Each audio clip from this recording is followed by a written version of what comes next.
So continuing with going over the CSES problem set, we're onto the second problem with range query section. This is to do with static range minimum queries. So again, we're given a bunch of values and we want to find some property over some range of those values. Before we could get away with using prefix prefix sum array, now we have to compute the minimums of these queries. So the annoying thing about minimums, they could sometimes go down, sometimes go up, and require more nuance. So for this question, I'm going to use a segment tree. There's a brilliant article on Codeforces about segment trees and a great implementation here that I'm going to use. So the idea is that we're going to take segment trees, basically splits the property that we want to find over some range into its constituent ranges. And the base case of one element, this is trivially easy to find. So the minimum of one element is simply the element itself. Whereas if we want to find the minimum of two elements, we can take them in over those two. And then we build a tree out of taking the minimums of larger and larger ranges.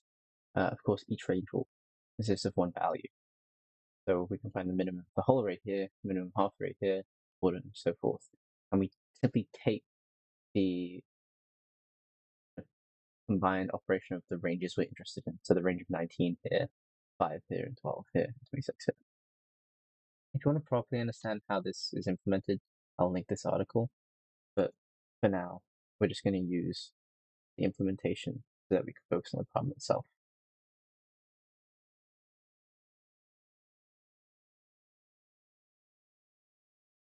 So the implementation in the article is for a seg tree that takes the sum of the elements. This time we're going to take the min set elements. And these strange looking operations simply take the left and right child of the tree, as we're storing in a 2D array here, a normal array here. Take the tree in a certain position, given a certain value. We take the base case value, assign it, consider all positions leading up to the root, and continually halve this position so that we work our way up the tree. So for 23, it works up the tree, if that makes sense. And we say that the position parent should be in our position. So like if we're in 10 position, the position that is next to us.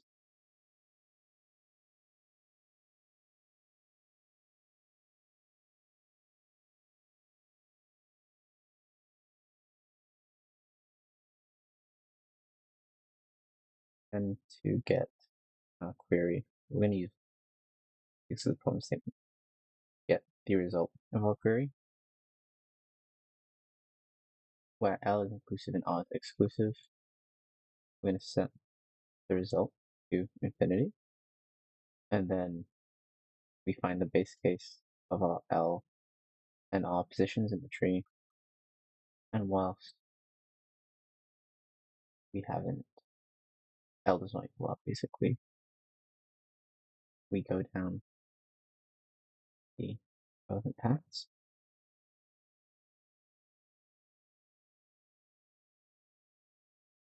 And then if this path is included on the search, we take the res of paths, increment L with respect to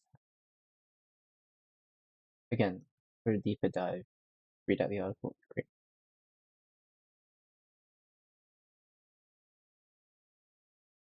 So with that sorted, we can go back and think about the format of the problem.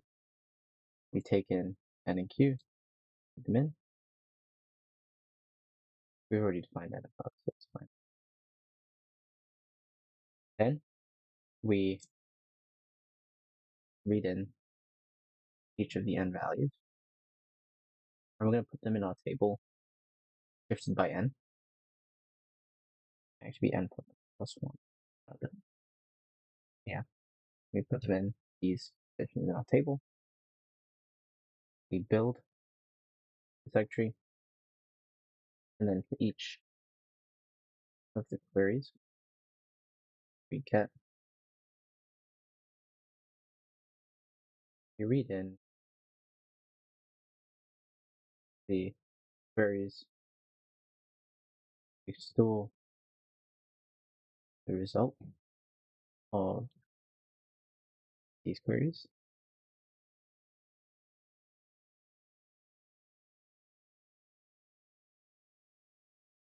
We call that input.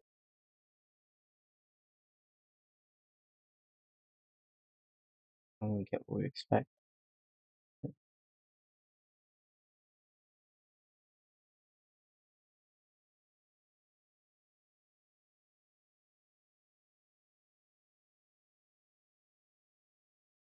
And